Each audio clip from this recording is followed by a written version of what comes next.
following program is being brought to you on the Voice America Health and Wellness channel. For more information about our network and to check our additional show hosts and topics of interest, please visit voiceamericahealth.com. The Voice America Talk Radio Network is the worldwide leader in live Internet talk radio. Visit voiceamerica.com. The views and ideas expressed on the following program are strictly those of the host or guests and do not necessarily reflect the views and ideas held by the Voice America Talk Radio Network, its staff, and management.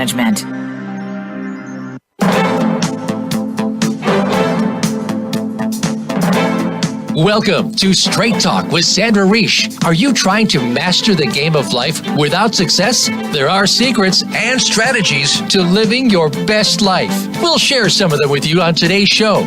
Take advantage of this series to become an expert at relationships. All relationships. It's time to live the life that you deserve to live. Now, here's your host, Sandra Reish. Welcome to Straight Talk with Sandra Reish, a show to live your very best life. And a topic that's probably one of the topics I talk about the most when I go out speaking in my private practice, and a topic that affected my life very, very personally. The topic is about caretaking. And it's a funny thing. I always explain to people that I am a professional caretaker, meaning I get paid to take care of other people in my private practice. I am supposed to do it. I get paid for it. It's a good thing. I get complimented for it. And yet, if I do it the moment I walk out of the door of the office, I'm in pure dysfunction. How could this be? Well, today we're going to talk about how that could be. It sounds so nice to caretake others. I will explain the dangers, and I have a great guest, which I'll tell you all about. Before we really get into it, because it's a hot topic and one that people have a lot of opinions on, and a lot of people really relate to it, I just want to invite our listeners to call in with questions, join the conversation at 1-866-472-5792. Again, that's 1-866-472-5792. Has caretaking gotten you in trouble? I bet it has.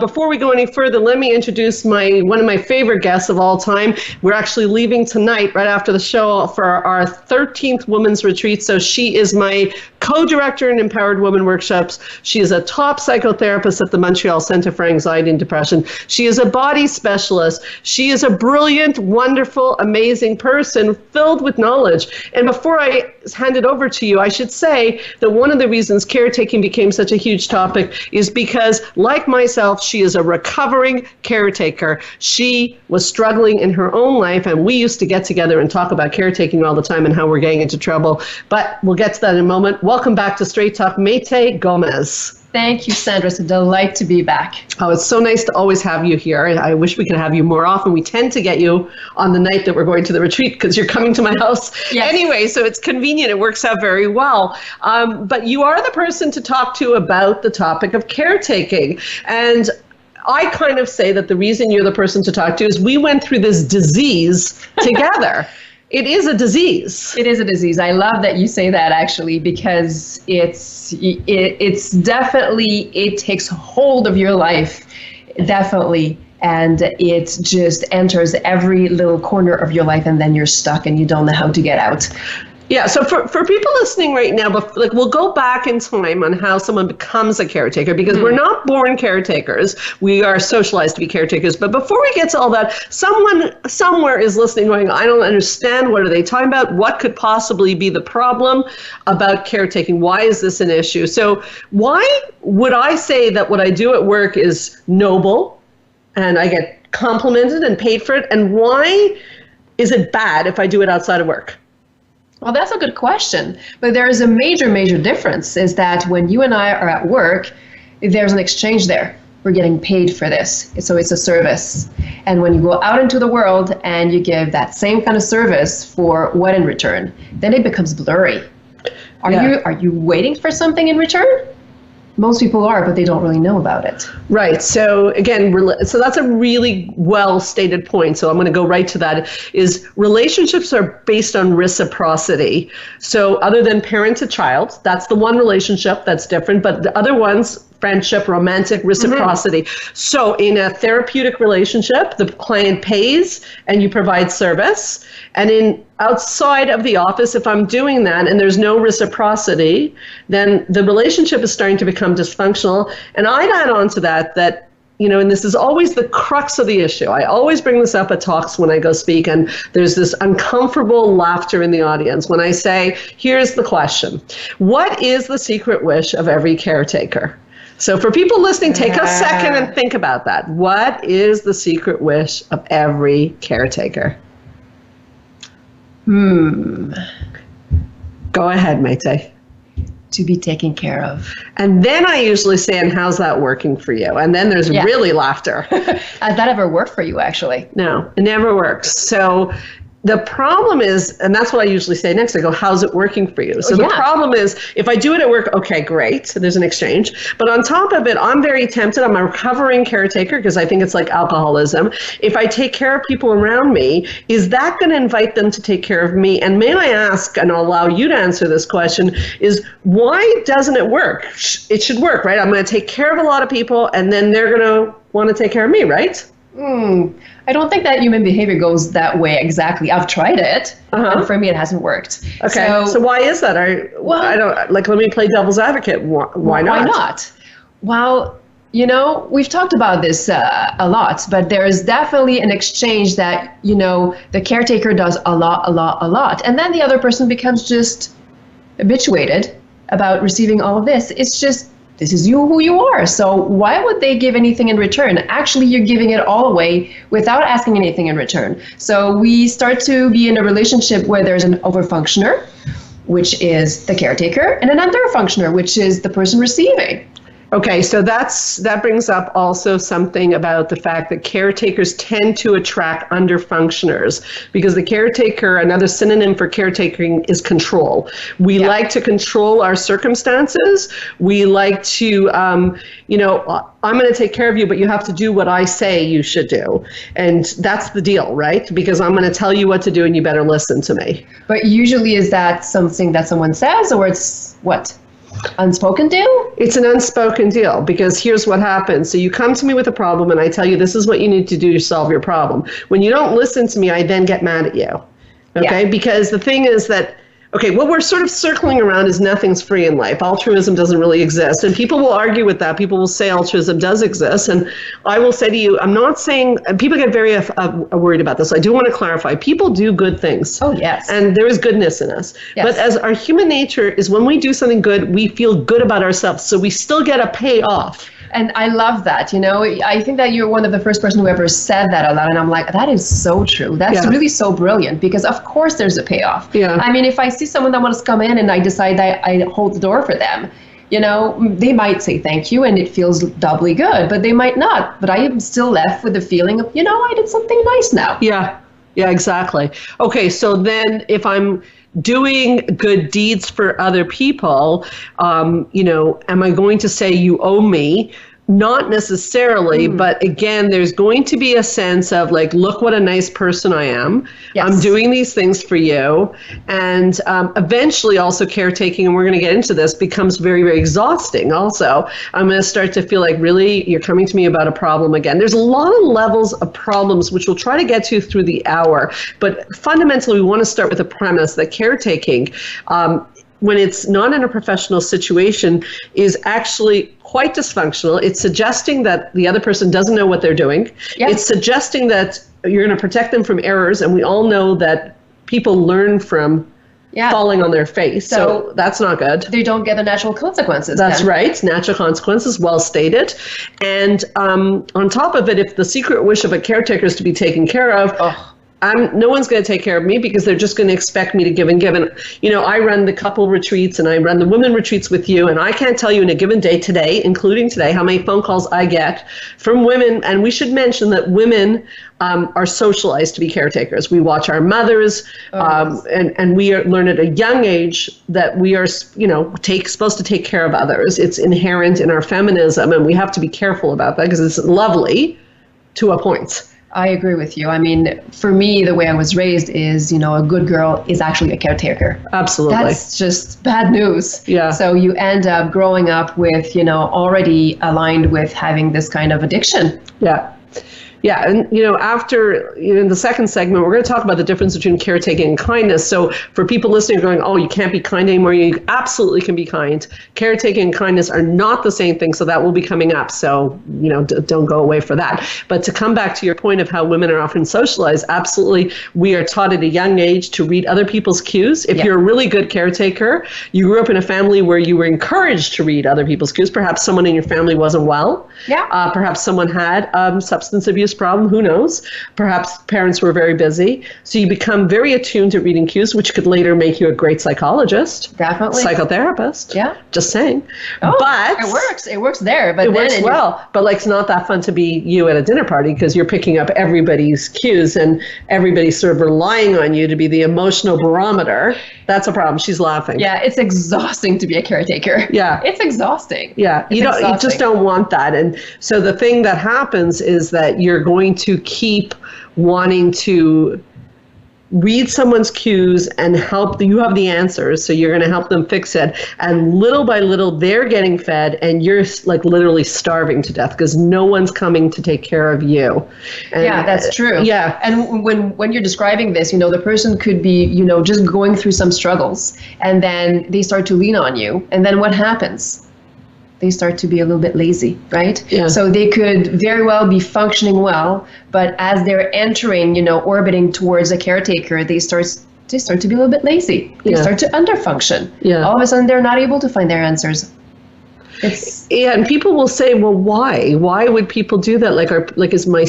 Is my husband just a nice guy? Is he an exploitive man? And it's sort of subtle. It's like unconscious almost. If I do so much for you, then perhaps you don't have to do so much work. It's not that you're mean. It's human nature. If we can walk through the door, we tend to walk through the door. Yeah. I'm always reminded by stop signs. Exactly. Why don't we do our full stops? How many of you did your full stop today? And if you did, you probably got a ticket recently. Otherwise you didn't do your full stop. We just are boundary violators a little bit. I guess why? Are we mean?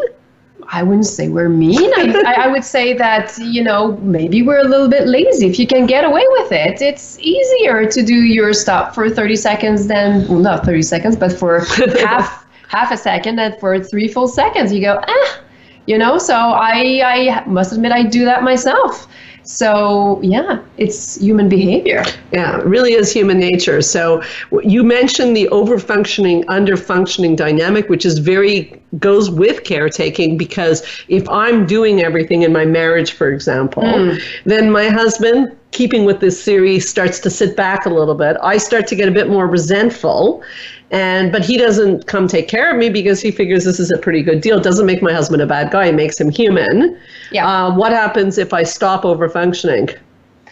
Oh, well, I'm guessing that you're going to have someone who's a bit sour on the other side of the room. Okay. But that's normal, wouldn't you say? Oh, absolutely. And then? Well, then they have to step it up. Right.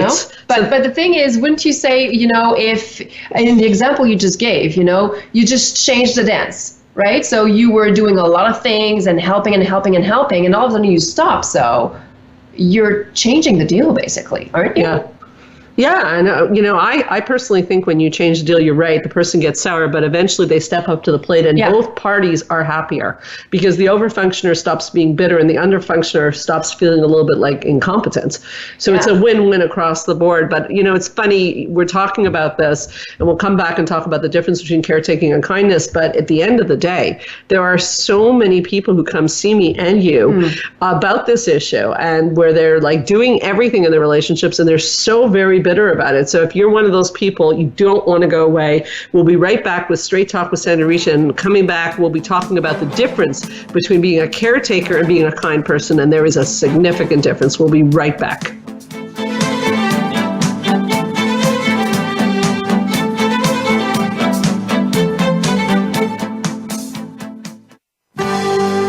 Your life, your health, your network. You're listening to Voice America Health and Wellness. Spa Munari is a full-service wellness day spa located at the heart of West Island, Quebec. Submerge yourself in beauty with one of our many treatments, specially catered to your needs. We offer facials, manicures, pedicures, hair removal, massages, body treatments, and so much more. Enjoy our ultimate relaxation experience with our spa packages. We offer a men's menu as well. Call us today to book your next appointment at 514-695-5040 or visit us on the web at spamunari.com. That's 514-695-5040 or spamunari.com. Join the therapist who is affectionately known as the Couple Whisperer, Sandra Reish, on her famous couple retreats and change your life forever. Sandra offers couple retreats in beautiful locations several times a year that can radically change your love life. Couples describe her retreats as life-changing. Regain that loving feeling, bring your intimacy to a new level, and rediscover excitement and joy. Find out more at helpforanxietydepression.com or call 514-796-4357. We all want love and safety. Now you can have it. Call 514-796-4357 or helpforanxietydepression.com. Change your life forever with the latest cutting-edge products for home study treatment for anxiety, featuring the clinical director of the Montreal Center for Anxiety and Depression and host of Straight Talk, Sandra Reish. Sandra is joined by top therapist Georgia Dow in this revolutionary anxiety videos therapy series. Thousands of people have benefited from this scientifically proven treatment approach. Isn't it time you chose yourself? Visit anxiety-videos.com right now. That's anxiety-videos.com and change your life forever. A fresh look at today's health. Voice America Health and Wellness.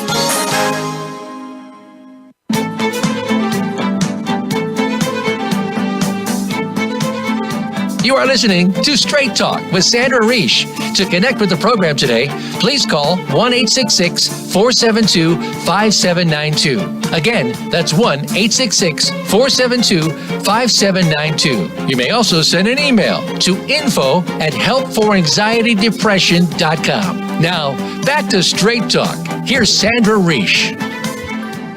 So we are back talking about caretaking, the dangers of it. And, the question I want to put out there is, how do you know if you're a caretaker? So there are some ways of finding out, and we're going to give you some of them. I'll give you a couple, and Mayte will give you a couple. So one I would ask is, do you find yourself worrying about others more than yourself?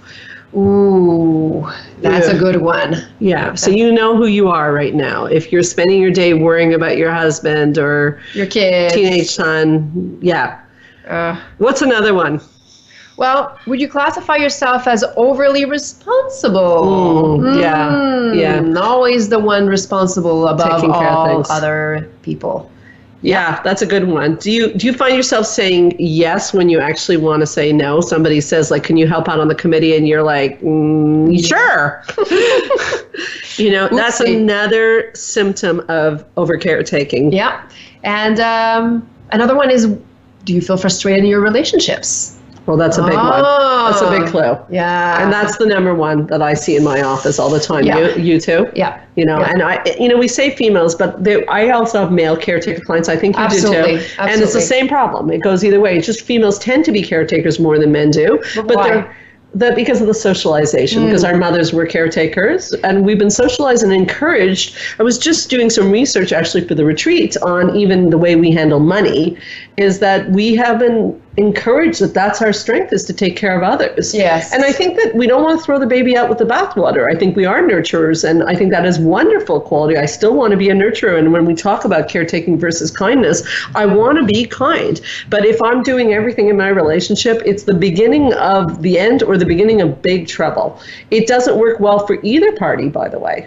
Oh, no, it doesn't. And what you just said, it raises an image in my head, is that when you're doing everything for the other person, the only place where we've said before where, the caretaking is kind of okay is with a client and with a child. Right.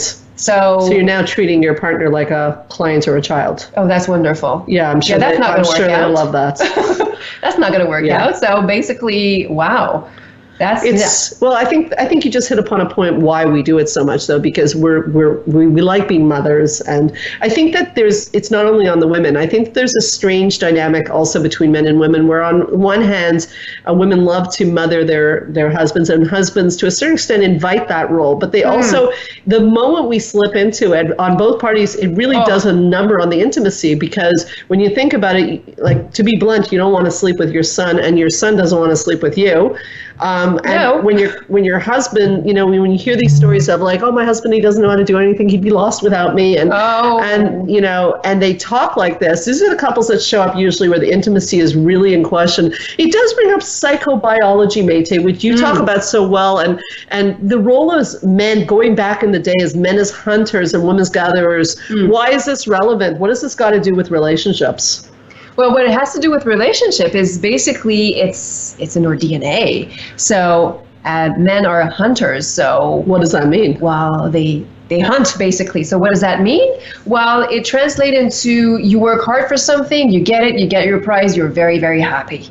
You're very happy. Okay. You have a sense of accomplishment that is integrated in your DNA. Right. So you work hard, you get your prize, yay, you're good. You feel good about yourself. You feel good about what you just got. Okay, so that's great. So that brings up the idea that people value what they work for, especially men, I guess you're saying. Oh, I would definitely say yes. I guess we all do to a certain extent. Yes, absolutely. I know I do. Yeah. I know I do, but you're right, because for the DNA, the men being the hunters, it's definitely very, very powerful for them. So and we can't ignore DNA. No, we can't ignore DNA. So what happens if, you and I are married right now, and you're my husband, and I'm a massive caretaker. So what happens? I'm taking care of you. I'm answering the questions. I'm going, before your needs and everything like that. What happens? What happens to us? I start to sit back. Well, yeah. I start to take you for granted. I would think so. I don't see you as a high value because it comes very easy. So at a click of a finger, you don't even have to think of it. I'm just going before you have a need. I'm just there. I'm just there. Okay, someone might say that was a long time ago that we were hunters. Are there examples in modern day where you still shows this personality trait? Are there examples where we could see this? Well, there might be. Yeah. There might be. So definitely we're right here in Canada, there's a lot of people sitting in front of their TVs, mainly men. They're watching a certain sport, 5 guys on one side, 5 guys on the other side, and they're hunting a little puck all around. So basically, you're going to go, okay, what's that? Well, what's the enthrallment with this? Yeah. It is still the hunt. It's the hunt. It is still the hunt. It's the hunt. And nothing against it. So sports, no. We're Canadians. We like hockey. Yeah. Well, okay, so it doesn't matter. It can be baseball, it can be football, or anything like that. It's the hunt. It is still the hunt. Okay, we're hunting, pucks and balls and things like that nowadays. So it really is in us, and to really go after a puck or to go after like something that we have to work hard for. So in fact, if I'm making it really easy on you, it's almost like the energy part of me, like even what we would call the libido, like not literally, but libido is energy. It's sexual energy, but its energy would start to go down. Well, you don't need that much energy to get what you actually want. It's like a boring hockey game. Yeah. Like I can just shoot the ball. I keep getting goal after goal after goal. There's no goalie, so whatever. Yeah, exactly. Okay, I get that. Okay, so that's a problem in terms of the dance. And then on top of it, I would add in that and I know you have a lot to say on this, and I should say, by the way, Miss Gomez, that you are also the co-author of a little book called Once Upon a Time, How Cinderella Grew Up and Became a Happy, Empowered Woman that just may have become a bestseller on the day it came out. Is that true?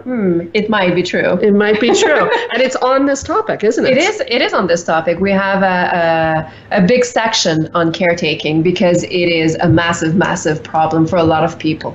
Amazing. A lot of women. Right. So, okay. So to continue on. So yeah, I just wanted to give a plug out to your book. And to your book. Yes, thank you. Kind of co-author. Yeah. Thank you. Thank you.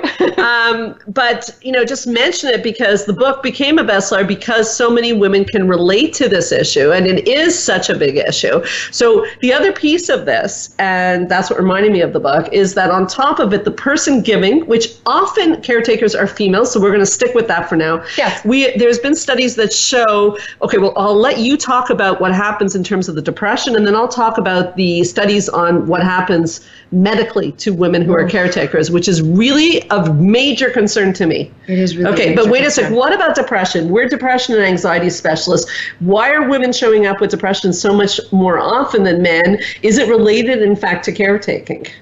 Very often it is. Why is that? What's the problem? You're giving all of your energy and attention to outside of yourself, to other people.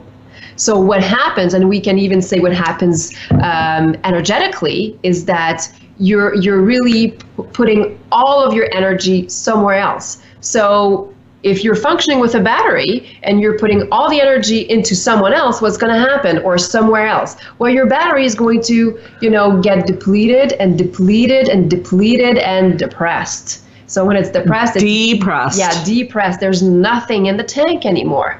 Nothing in the tank. Which brings me to those very disturbing studies that I remember reading years ago that female cancers are associated with caretaking disease, because caretakers feel very guilty to say no, and guilt is very associated with the female cancer personality type, and so it's really quite a concern. We're not just talking about a psychological concept anymore, we're talking about putting our bodies in a bit of danger by doing that. Yeah, it's quite extraordinary actually that they're finding a link between the two. So this is why it is such an important topic that we want to talk about, because it's beyond putting you in trouble in your relationships. It can put you in trouble within your own body.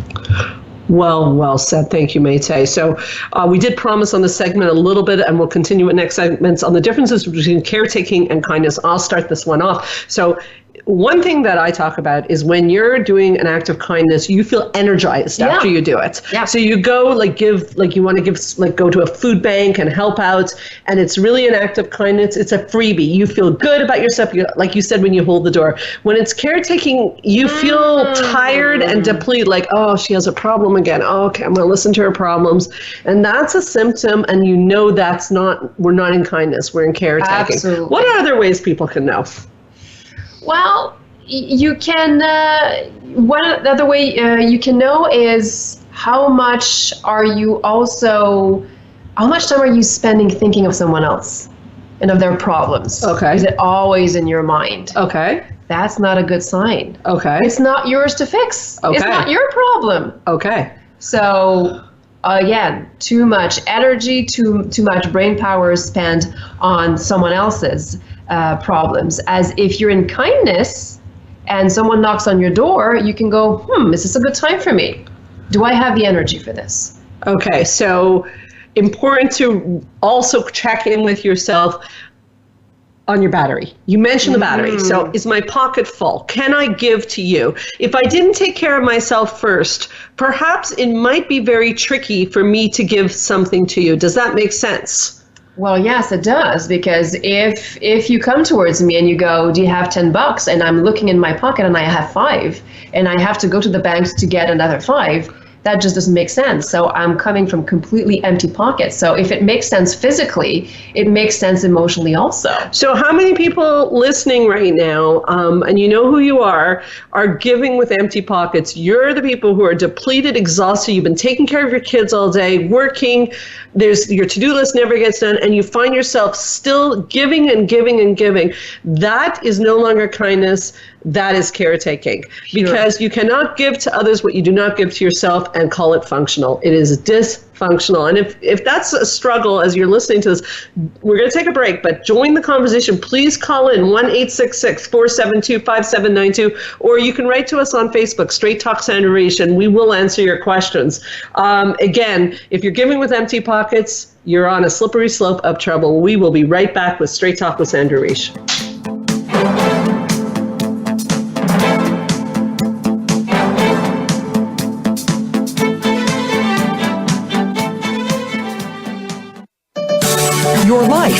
your health, your network. You're listening to Voice America Health and Wellness.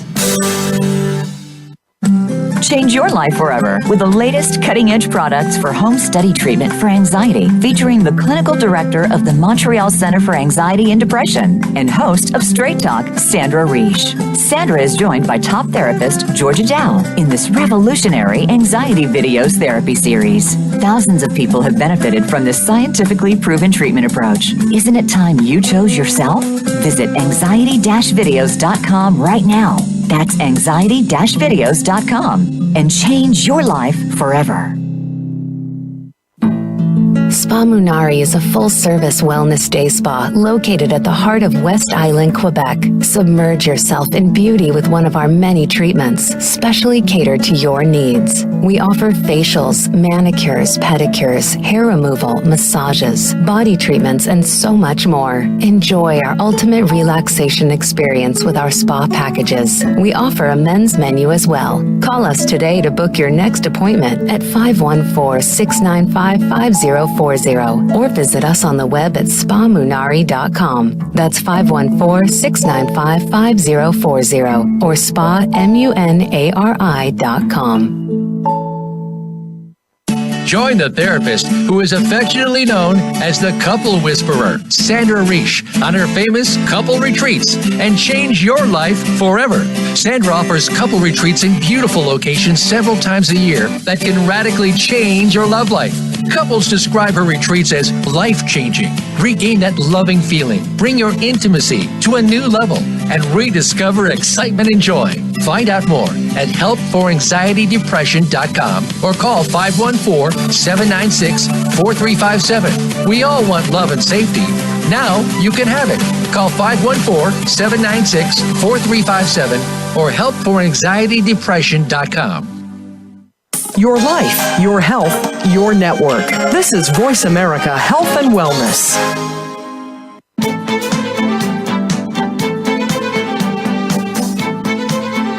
You are listening to Straight Talk with Sandra Reish. To connect with the program today, please call 1-866-472-5792. Again, that's 1-866-472-5792. You may also send an email to info@helpforanxietydepression.com. Now, back to Straight Talk. Here's Sandra Reish.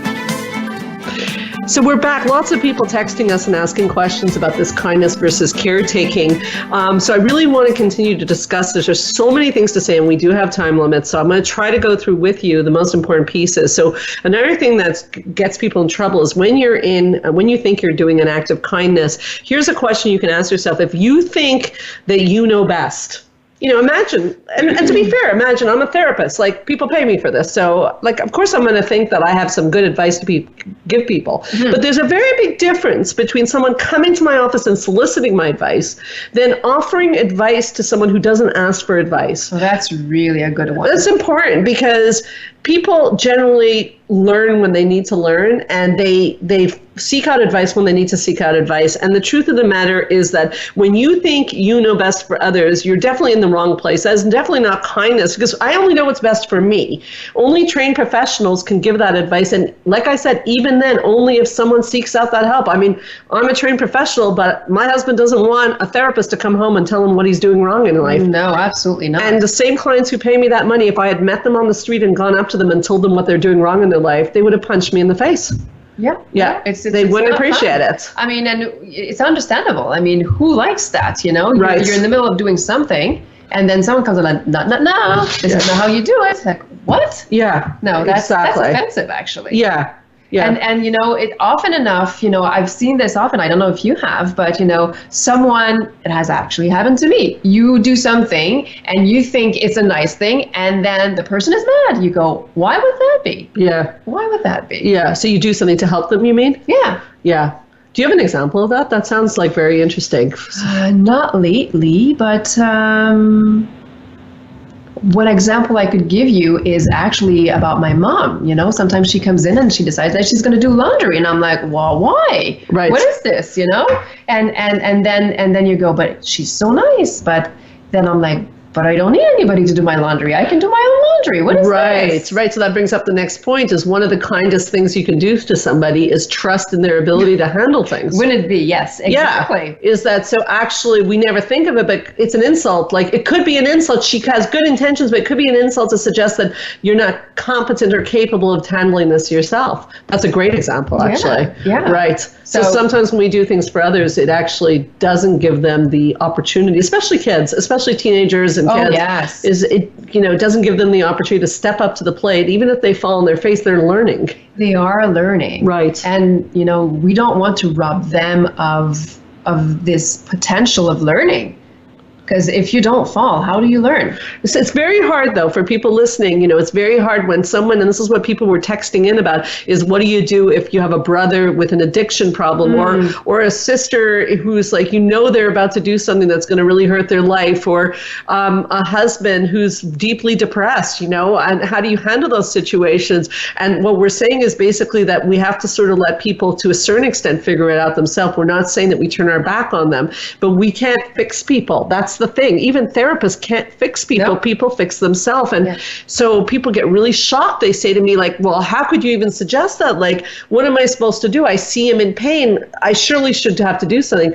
Well, you could give him the number of a good therapist, but he still has to dial the number. Yeah. So that's another symptom of someone who's fallen into dysfunctional caretaking, is they tend to be anxious or depressed themselves. Yeah. So suddenly they have a problem. Have you noticed that? Yes, they have a problem, and usually it's not their own problem. Right. So you go, it's running into your system, into your own body. You have this anxiety about something that isn't yours. How is that going to work? Yeah. That's not going to work. But it is really hard. If I see my children in pain, or if I would see my husband in pain, my natural instinct would be, I want to rescue. But, rescuing is dysfunctional. We don't rescue people. Again, we can support people. There's a very big difference. Huge difference. And I think that there's also, you take out the anxiety that the other person is going to have pain. Yes, they are going to have pain. It's okay. But if you're there and you're non-judging and you're supporting, I prefer to receive that. What about you? Me too. But, I'll ask you what people are asking me is, people have fears sometimes. Like, what if, someone asked me this week this question, what if your teenage or, young adult child seems depressed, and if you don't do something to rescue them, something could happen? What about that question? I mean, that's a really tough question. So what do you do with that? I'm curious what you'd say. Well, first of all, if you do something, there's no guarantees nothing will happen anyway. Right. And if they're depressed, that means they're in pain. And they need that pain to be motivated to move towards feeling better. That's such a great answer. You're such a smart cookie, because the truth of the matter, it was a brilliant answer, because the bottom line is that, and as I always say to people, no one ever showed up in my office in the history of what I've been doing when they weren't in enormous pain. People are only motivated to change when they're in pain. Yeah. So if we take away the pain, they can't change. That was so succinct and so brilliant. It brings up one more point that I want to make sure to get out there to see if you've fallen into dysfunctional caretaking. Ask yourself, do you have a preponderance of needy people around you these days? Dysfunctional caretaking will attract people with problems to you. So if you find yourself wondering why everyone comes to you with their problem, you've probably fallen into the trap of caretaking. Because it won't happen otherwise. No. Right. No. Because if you answer people with their problems like, oh, I'm so sorry, I hope you work that out, they're not coming back to you. They want someone to...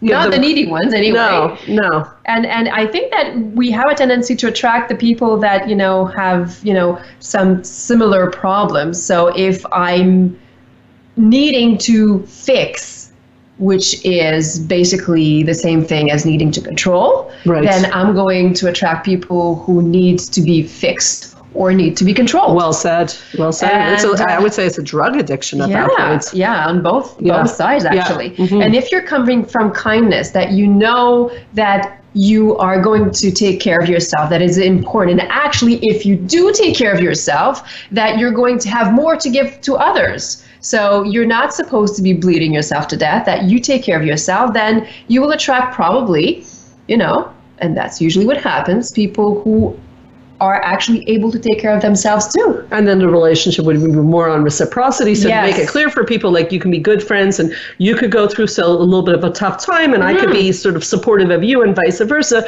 I don't want anyone to think that we can't be kind anymore, because we absolutely can. But there's a very big difference. That dance of rescue fix is the dysfunctional dance. Absolutely. It cannot work. We want people to care. We do want people to care. We want more caring people in this world. It's very important. And, you know, it does bring up another point on a show on caretaking.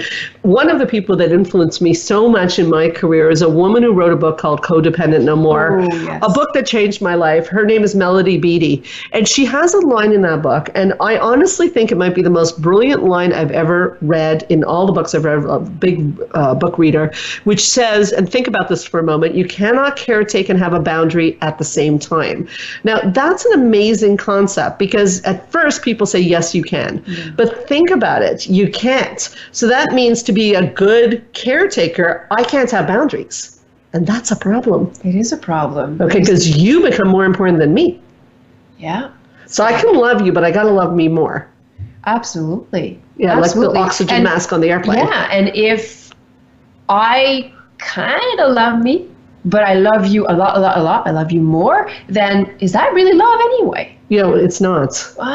Because I need for you to be okay. I need for you to be a certain way for me to be okay. I mean, it's messed up. Yeah. Yeah. So of course I'm going to start to try to control you, because if you're not okay, I'm in the pit. Yeah. You need me to be okay for you to be okay. Oh. And you can't have any boundaries. So this is when you get a call from someone saying, I can't believe he or she treats me with such disrespect, and how could they treat me this way? I've been there for them so much, but of course they're that way because there are no boundaries in place. Yes. There are no boundaries. So if I say, I'm sorry, I can't get together with you tonight, mate, you're going through a hard time, I'm sorry, I can't get together because I have something else. Radio show. Yeah, a radio show. The kind thing would be to say, but no, tomorrow I have some time for you. But a true caretaker would cancel the radio show because they would say, well, it's just a radio show and she's in trouble. Yes. Okay, and that may sound kind, but it's fraught with many psychological difficulties, including resentment. Oh, of course. And also, you suddenly have become more important than me, and you're important. Yeah. But I got to be important too. Yeah, of course. And then every Thursday I have a problem. Right. And I'm calling you and you have to cancel your No more radio straight show. talk. No more straight my talk. My goodness, then there's going to be huge resentment. But that Great can line. happen. Great that line. can happen. Yeah, so you can't caretake and have a boundary at the same time, and boundaries are absolutely essential to healthy adult relationships and parent-to-child relationships. So, Oh, yeah. And you can't caretake and have a boundary at the same time. So, Houston, we have a problem. We have a big problem here. So we got to find a way to be kind and still respect our boundaries. So if someone asks you for something, you want to be able to be kind and help them or do whatever you can for them, but not at the expense of yourself. That's an old thing that we've learned, that we're supposed to, like when they say, treat your neighbor as you would treat yourself. Yes. I think that we're missing the point of that. I think the real point is, listen to it carefully. Treat your neighbor as you would treat yourself. You have to treat yourself well before you treat your neighbor well. You have to know what that's like. Oh, there you go. You There have you to go. know what that's like. If you're not treating yourself well, then you don't know what you're talking about. Right. And on the famous airplane oxygen mask, you Yes. get on an airplane, it always is so fascinating to me that in an emergency, you would have to put your oxygen mask ahead of your own child. Now, why is that? Shouldn't I just take care of my child first? Well, you could, but then you might die and your child is going to be an orphan. So Yeah. I don't think it's a good idea. Right, Right. right. So yeah, that would be wonderful caretaking, but then, the price is huge. So no, you got to take care of yourself first. Why? Because ultimately this is when you have real good to give to the world. I'm so glad you went there. That's exactly where my point is, that you have to, if you take care of yourself, you have something to offer the world, something to give. Yeah. And also you become a role model Absolutely. of what healthy and happy looks like. Yes. I put it on me. Okay, now we're not on the airplane, I'm using it metaphorically. I fill my pockets, take some time for myself. Maybe it's not a radio show. Maybe I need to sleep. I'm exhausted. I can't be of help to you. Yes. I take some time for me. It appears selfish at first, but I come back because then I'm feeling great and I can really be there for you, Mayte. Yeah. And I can also role model that you can also take time for yourself. Absolutely. Right. And I would say, I would even go further than this, is that when you're on the receiver end, you feel it when it's kindness. Yeah. And you feel it when it's caretaking, because when it's caretaking, you feel you're feeling controlled. Oh, yeah, you do. Okay, we're going to take a break, and we're going to talk about this concept of selfishness when we come back, because a lot of people still feel taking care of themselves is selfish. So I want to spend a little time on that. Is that okay with you, Miss Mayte? Oh, I love it. We will be right back on Straight Talk with Sandra Reish.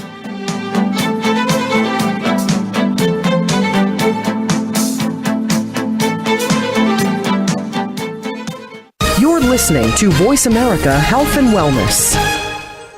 Join the therapist who is affectionately known as the Couple Whisperer, Sandra Reish, on her famous couple retreats, and change your life forever. Sandra offers couple retreats in beautiful locations several times a year that can radically change your love life. Couples describe her retreats as life-changing. Regain that loving feeling, bring your intimacy to a new level, and rediscover excitement and joy. Find out more at helpforanxietydepression.com or call 514-796-4357. We all want love and safety. Now you can have it. Call 514-796-4357 or helpforanxietydepression.com. Change your life forever with the latest cutting-edge products for home study treatment for anxiety, featuring the clinical director of the Montreal Center for Anxiety and Depression and host of Straight Talk, Sandra Reish. Sandra is joined by top therapist Georgia Dow in this revolutionary anxiety videos therapy series. Thousands of people have benefited from this scientifically proven treatment approach. Isn't it time you chose yourself? Visit anxiety-videos.com right now. That's anxiety-videos.com and change your life forever.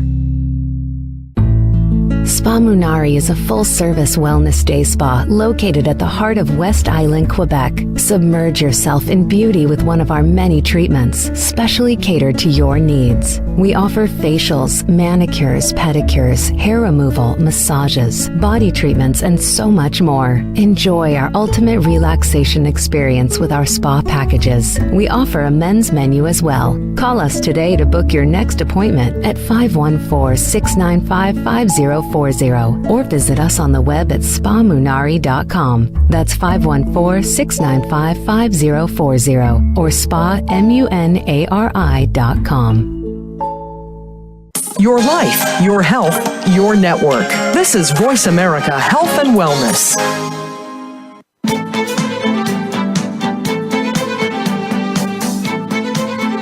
You are listening to Straight Talk with Sandra Reish.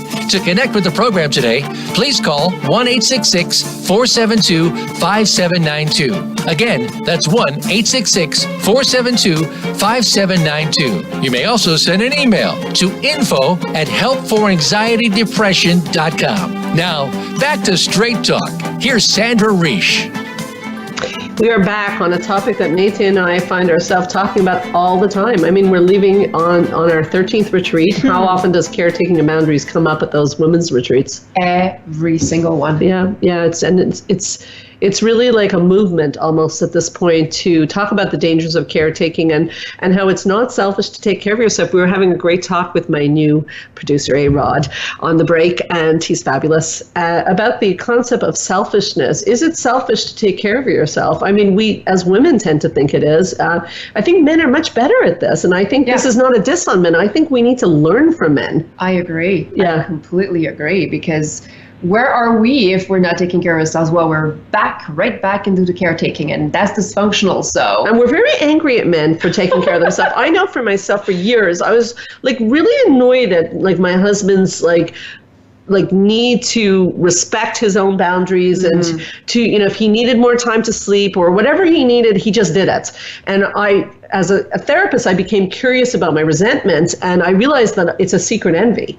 Yeah, it is. He needs sleep. He gives it to himself. I need sleep. I say, okay, Sandra, you have work to do. Get up. So, yeah. And that's not so healthy. Actually, it's not. No. It's really not. Right. So taking care of yourself is not selfish. It's not. It's the best self-care. It's the best self-care. It's the best self-care. And why do women think it's selfish to say no to people and to take time for themselves? Why is this so deeply ingrained in us? Well, it's definitely been socialized this way, and you're afraid that you're going to be looked at the selfish one, right? Yeah. Oh, no, you're not nice. You're selfish. How could you say no? Yeah. So it's there's an unconscious manipulation there too, is that I guess society, we have to say, does reinforce caretaking. Society tells you that it's good if you self-sacrifice. You should self-sacrifice. That's what good girls do, and that's what good people do, is self-sacrifice and take care of others and stop focusing so much on yourself. And it's like, I think we can focus too much on ourselves, but I think that it's gone too far. It's gone to the point that if I take time and check, how am I doing? How am I feeling? You know what? I need to take a day off work. The other voice in my head for most people, and certainly myself, I'm a recovering caretaker, would be, but I'm going to let down all these people. Yes. I'm going to let them down. And then even if I take the day off, I'll suffer all day. So it's fear of rejection then? It's fear. Yeah, I don't know about rejection. I feel like it's guilt. I will disappoint. I don't think they're going to go away. But it's like, again, it's very unnatural. I've learned it now. And I do call in sick, no problem. But I've learned to not feel so responsible. But I was really taught, as I think many of us were, that I'm responsible. And as a therapist, I'm responsible for these people. And I'm, whatever it may be, I'm responsible. I don't want to disappoint anyone else. But that, again, is saying that someone else is more important than you, isn't it? Yes, it is. And that's not good, because we've learned in this hour that's not healthy. No. Where does it play out for you? Where does, because caretakers suffer guilt, and you're also a recovering caretaker. Do you struggle with that also if you have to say no to someone? Or? Oh, yes, I really feel quite bad, but then I laugh at myself because I'm like, okay, it's the disease talking, basically. It's the disease. But, it's really this, I see many women going through this, is juggling everything. You cannot say yes to your husband, your kids, your family, your work, your friends, your community, all on Tuesday. It's just not possible.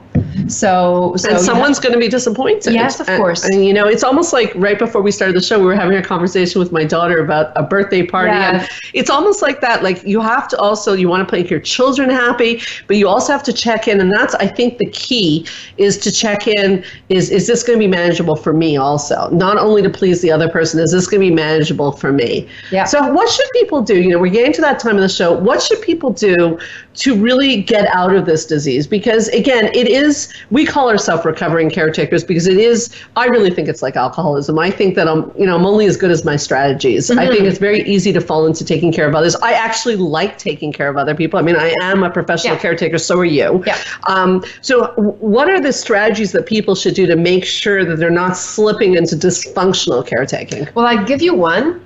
You can ask yourself if it's your business. Oh, that's a good one. What else do you have? Well, let's stay on that for 1 second. Is it my business? What does that mean? What does it mean? Is it my business? So my husband's eating a lot of ice cream. That's the one I use in this example. So is it my business? Actually, no. It's not my business. Now, people argue, yes, it will shorten his life. It's still not my business. No. But I'll throw you a twist. If he gains 200 pounds and I don't find him sexually attractive anymore, is it my business now? Yes, it is. Yes, it is. So what's the difference between those two? The difference between those two is that you want to control the person right now. Stop eating. And the other one is you can go to your husband. Okay, it's going to be an uncomfortable talk, but to go, listen, the way you're deciding to lead your life right now, I'm sorry, I'm not finding you attractive. So you can do what you want with that. Yes, to me, the first example, if he wants to eat ice cream to the point that he's going to live a shorter life, that's his life, his choice. Yes. The second example, if you're not sexually attractive to me, that now it infringes on my life. Yeah. So that business comment is a good strategy. What's your business? So you have to check with yourself before you get involved with telling someone the error of their ways, if it's your business or not. What else can I do or someone do to make sure that they're not finding themselves, how can they make sure that they don't caretake too much? Like, what do they need to do to take care of themselves? Like, are there strategies? Well, there's definitely a lot of strategies. I mean, what are you sleeping enough? Are you having fun? Are you taking care of yourself, basically? What do you do to replenish? What do you do for yourself? So what do you do to replenish? Oh, I love yoga. Yeah, we do that. Yeah, we do that. Yeah. We do yoga. I also like anything... Tactile. I see her hands going. Anything like crafts or anything like that. So I like projects like that just to get creative. Okay, so my strategy on this would be that I try very hard to check that I'm not giving, like my pockets don't get empty. So I love giving; it's a pleasure. But I have to make sure that my food, sleep, exercise are under control. Yes. Very basic stuff. Mayte Gomez, the name of the book is what? Once Upon a Time, How Cinderella Grew Up and Became a Happy, Empowered Woman. And they can find the book on Amazon.com, Amazon.ca. Yeah. I'm pretty sure any Amazon, or if you're local, you can come see us at the clinic. Call us at 514-777-4530 to pick up your copy. I can't thank you enough. It's always, truthfully, and it's not for the radio, this is true. I mean, it's all true, of course, but I'm not saying it just for our audience. It's, talking to you, it never gets dull about this topic. You always put a different spin on it. It's so interesting. And I'm so happy to have you on the show. And I'm so happy to be going on this retreat with you.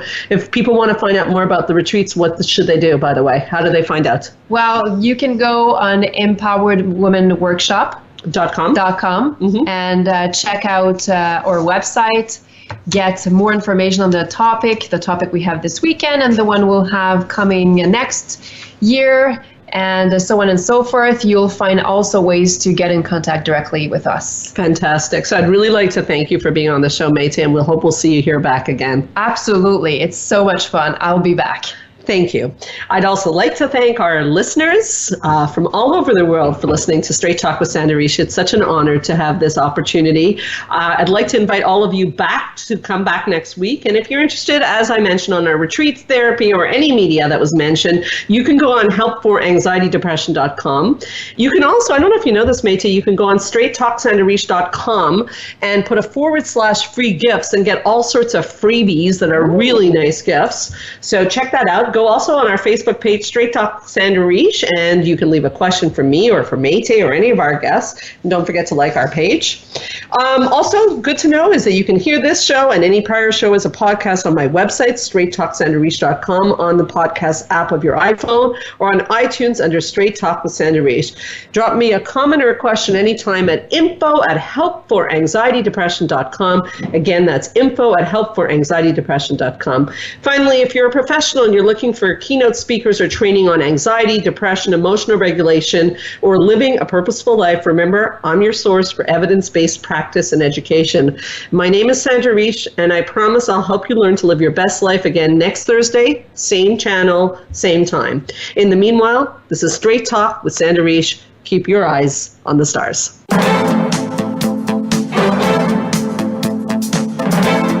Thank you for listening to Straight Talk with Sandra Riche. We hope you've enjoyed today's show, and we'll tune in again next Thursday at 3 p.m. Pacific Time, 6 p.m. Eastern Time on the Voice America Health and Wellness Channel. Now, go live your best life.